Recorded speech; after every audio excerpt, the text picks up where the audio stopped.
Si te pudiera resumir décadas de dar terapia en 3 palabras, serían: amiga, date cuenta.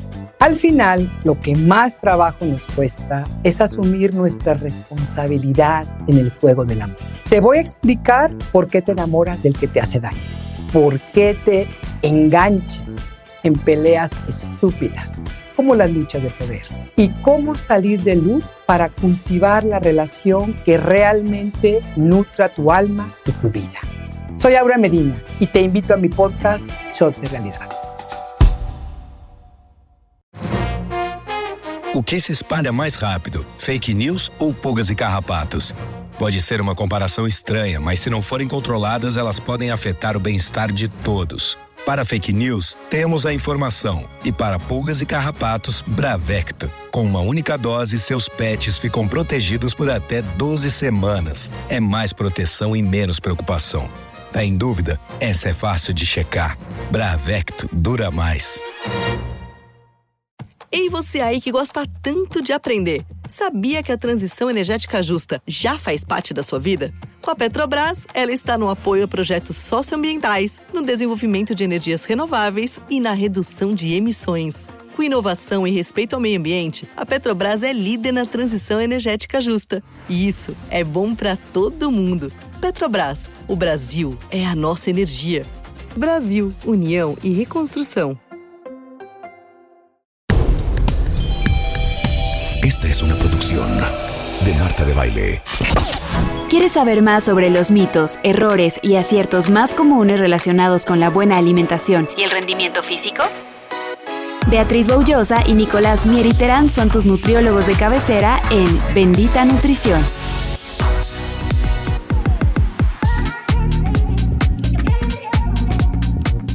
Desde entender cómo funciona el hambre hasta la forma de mantener los músculos a lo largo de la vida. En Bendita Nutrición les enseñamos lo mejor y más importante para comer sanamente durante el 2024. ¿Qué pasa con el hambre? ¿Entiendes por qué comes? Si no respetamos algún tiempo de comida, es decir, te saltas el desayuno, la comida, la cena o a lo mejor ya pasaron 2 horas y no comiste, probablemente te empiece a doler la cabeza, tengas ruidos en el estómago, empieza a crecer esta hambre, digamos, de manera gradual, podrías presentar debilidad, ¿no? Y entonces empieza a presentar esta hambre física. Otra parte importante de cómo identificar el hambre física es que si tienes hambre, realmente como que cualquier cosa la puedes satisfacer. O sea, tengo hambre, no tienes como algún antojo específico, o sea, hambre. Puedes abrir el refri y empezar a comer, ¿por qué? O la despensa, ¿por qué? Pues porque tienes hambre. Y así como pues ya comiste de alguna manera, pues ya quedó satisfecha tu hambre. Y esa es una, o sea, tu hambre física. Ahora, bueno, después les voy a decir qué hacer y cómo agarramos toda esta parte muy global. Ahora, la parte de donde muchos cojean. El hambre emocional. El hambre emocional. Tú Bea, ¿cómo te manejas con eso? Platícame. A ver, a mí la parte del hambre emocional me parece que debe ser un tema fundamental a tratar en la consulta de nuestros pacientes. Yo, como siempre se los he dicho, soy muy preguntona y en la consulta les pregunto no solamente de qué suelen comer, qué les gusta comer, también hablo mucho de las emociones, de su relación con los alimentos, porque me parece muy importante como nosotros como profesionales de la salud, conocer bien a nuestro paciente y ahí te das cuenta de quién recibió una educación. Sí, a mí me castigaban con la comida o me premiaban con los alimentos, o sí, mi mamá hace mucha crítica en relación a mi cuerpo y entonces se viven suprimiéndose su hambre física y entonces terminan con un hambre emocional comiendo cosas por ansiedad, por angustia, por preocupación.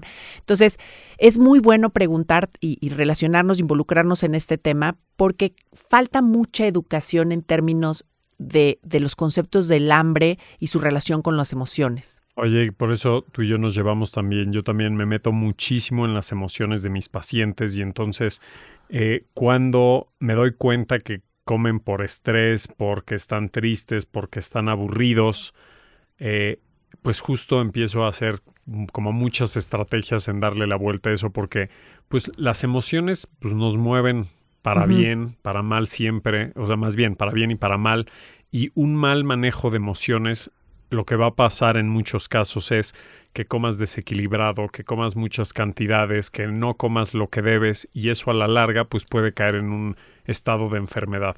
Entonces, justo para que lo empiecen a diferenciar, cuando viene esta hambre emocional, es repentina.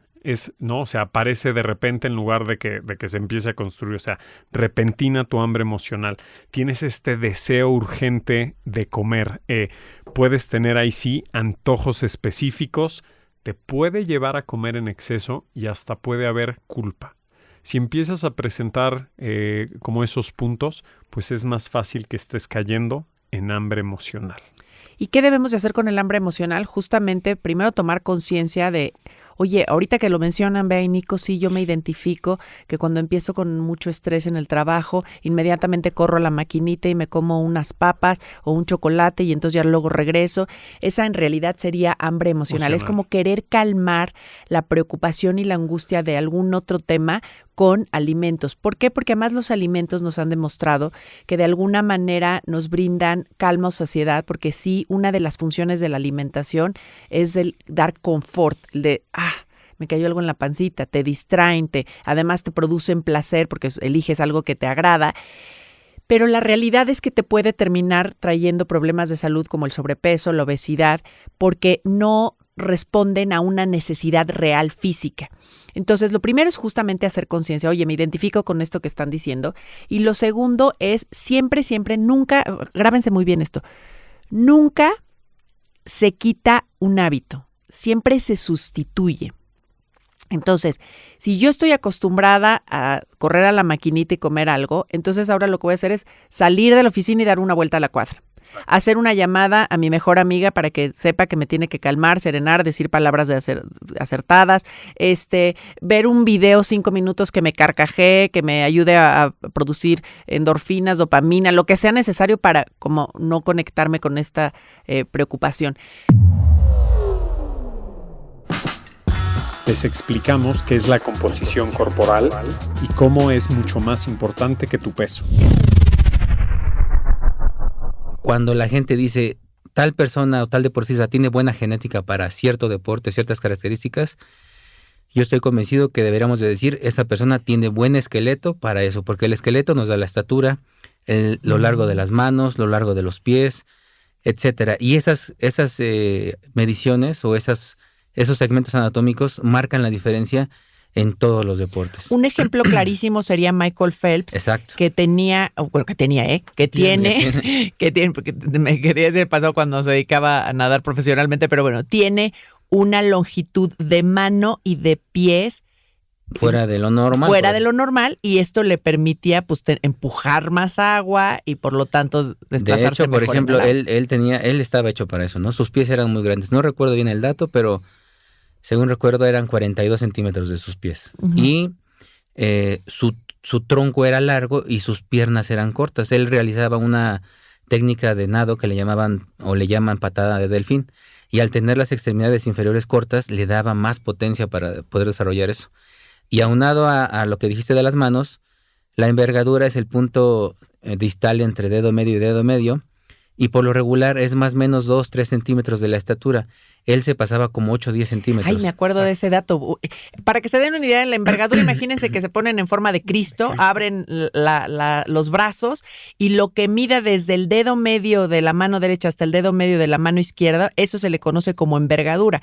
Y esta, como dice el doctor, suele ser muy cercana a tu estatura. Si mides 1.75, probablemente tu envergadura esté en 1.78 máximo. 73. Por ahí, o menos, 1.73. Pero justamente Michael Phelps tiene una envergadura 8 centímetros superior, lo cual significa que su brazada le permitía jalar nuevamente más agua, empujar más agua y por lo tanto desplazarse mejor. Pero ahora, eso entiendo que es parte genética, pero también fue parte trabajada. En una cierta medida. Pero parten de muy buen lugar. Yo creo que en ese sentido podríamos hacernos la pregunta que si el deportista escoge al deporte o el deporte escoge al deportista. Porque realmente creo que por ejemplo, no sé, un ejemplo nacional, Ana Guevara, ¿no? Jugaba básquetbol. La observó su entrenador y dijo, tú tienes características para el atletismo. Entonces, ahí es donde a lo mejor ella amaba el básquetbol, pero su condición era para el atletismo. Y eso, obviamente que lo vio una persona que tenía mucha experiencia. Y lo ideal es que tengamos herramientas objetivas, cuantitativas y cualitativas en donde podamos realmente, en base a ciertas mediciones, hacerlo. De hecho, por ejemplo, según lo que yo sé es que en Cuba, por ejemplo, la selección o la detección de talentos deportivos, podríamos iniciar con la antropometría, porque la antropometría nos dice las características de ciertos deportes y obviamente lo que tú comentas ahorita va más relacionado a las capacidades, ¿no? Aquí Beatriz, ella sabe mucho más de la parte genética, el tipo de fibras musculares, y eso sí, puedes tener la estructura, pero si no tienes la cantidad de fibras musculares mayormente para ese deporte, no vas a desarrollarte tal vez de manera profesional. No quiere decir que no lo puedas realizar. Puedes realizar cualquier deporte, pero si tú lo quieres hacer realmente a nivel profesional y competitivo, va a haber ciertas limitaciones si no cumples con esa, vamos a decirlo, esa tarifa, ¿no?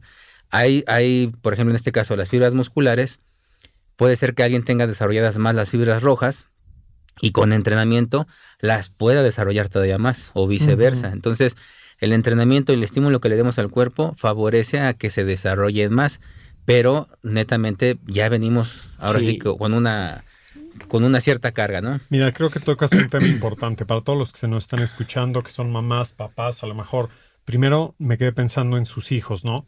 Creo que vale toda la pena del mundo que desde pequeños a lo mejor lleven este tipo de evaluaciones, porque pues a lo mejor a la larga pues su hijo se puede frustrar, ¿no? ¿Qué pasa si, pues lo que decías, va a ser un gran, el niño quiere, no sé, a lo mejor jugar fútbol, pero... Te voy a poner un ejemplo ahorita que lo mencionas, Nico, porque a mí me llegan a consulta muchos papás diciéndome, mi hijo es un extraordinario portero, por favor ayúdanos porque pues queremos que llegue muy lejos. Y quizás de niño sea un extraordinario portero porque la talla en la infancia, esa edad quizás no hace un gran diferenciador. En la adolescencia empieza a ser un gran diferenciador entre, ahorita vamos a hablar, maduradores tempranos, tardíos, promedio, pero probablemente no llegue a alcanzar la talla esperada, pues para una posición en donde la talla, y talla por talla me refiero a estatura, donde la estatura es muy relevante. Entonces, quizás eres un portero extraordinario en la infancia, pero no vas a alcanzar a medir más de unos 70 y entonces ya no te va a hacer una gran diferencia, ya no te va a ayudar tanto esa estatura a cubrir una portería. Entonces, sí, es un buen punto. Me hiciste recordar hace muchísimos años, yendo yo a congresos alrededor del mundo, no recuerdo bien en qué congreso y quién, pero recuerdo que mencionó uno de los conferencistas, si quieres llegar a ser un gran atleta de alto rendimiento, tienes que elegir muy bien a tu papá y a tu mamá. Y claro, la mayoría de nosotros comemos fuera de casa varios días de la semana. Aquí, Nico y yo les dimos los mejores consejos para no perder el ritmo.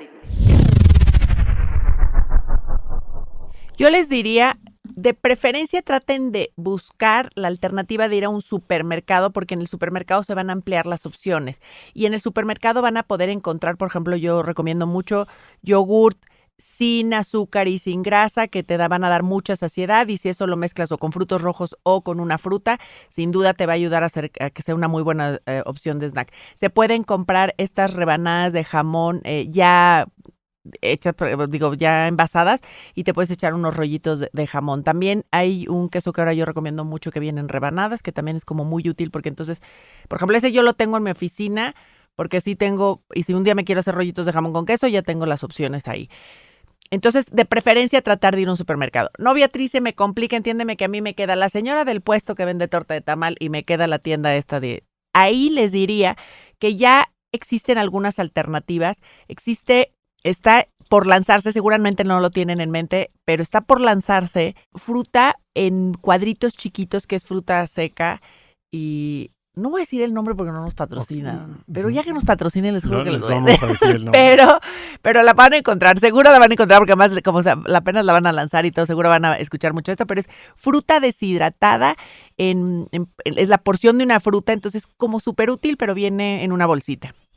Luego, también les recomendaría, a veces sí hay fruta, que hasta me da coraje porque ponen ahí la manzana con un montón de plástico, pero bueno, a veces sí hay fruta en estas tiendas. Busquen esta fruta deshidratada o la fruta en pieza entera con su fibra. Y la otra es que ya hay cacahuates tostados, porque ahorita mencionabas los cacahuates, nada más que hay de cacahuates a cacahuates. Hay los cacahuates que vienen, ya sabes, no sé si se dicen panizados, pero... Cacahuate japonés. Como el cacahuate japonés, claro. ¿No? Empanizado, que pues obviamente no. Pero, o también viene el frito. Ya está el cacahuate tostado, que puede ser una gran alternativa. Pero, ojo, y mucho ojo, porque no saben cuántos pacientes tengo que llegan de, yo me he hecho mis churritos estos súper saludables porque están hechos a base de nopal. Ok, la bolsa tiene 500 calorías, señores. Tengan muchísimo cuidado. Exacto, es como si comieran papitas. O sea, es exactamente, porque son fritos, es exactamente lo mismo. Entonces, a veces, ojo, porque hay opciones que te las venden como dulces, como saludables, pero que no son tan saludables. Oye, yo todavía los voy a estructurar más. A ver, ahorita que decías de la manzana y de los cacahuates, tiendas de conveniencia estilo 7-Eleven venden una manzana individual. Espero que nos estén patrocinando. La verdad es que yo lo he hecho, entonces he ido al 7 y compro mi manzana y me compro mi bolsita de cacahuates tostados. Pero a ver, yo tuve una paciente que así me arreglé con ella y le fue muy bien. Primero, ella me decía que comía en una cocina económica y que no se iba a llevar hasta cuenta toppers. Entonces, estructuramos su día. Lo que hicimos fue, se llevaba comida de casa para desayunar, ya pusimos algunos ejemplos. Siguiente, su colación, lo que estamos diciendo, a lo mejor su manzana y sus nueces o su yogur nueces, muy buena idea, pero de ahí le dije, vas a ir con la señora de la comida corrida y, señora, a mí me tiene que tener un poco de más verdura y la proteína perfecto, y lo que vamos a cuidar son más los carbohidratos. Creo que eso también es importantísimo. Nunca somos como de modificarlo o hablarlo o preguntarle al mesero o con qué guarnición viene o me lo puedes cambiar, a mí ponme nuevamente más verdura. Tenía otras pacientes que me decían, oye, yo ya aprendí contigo, tengo que tener contigo en mi bolsa o pepino o apio o jícamas o zanahorias, lo pueden tener en una bolsita así nada más, o inclusive en estas loncheras que les dice Bea, que pueden tener como refrigeración, como algo frío, un hielo que luego son térmicas.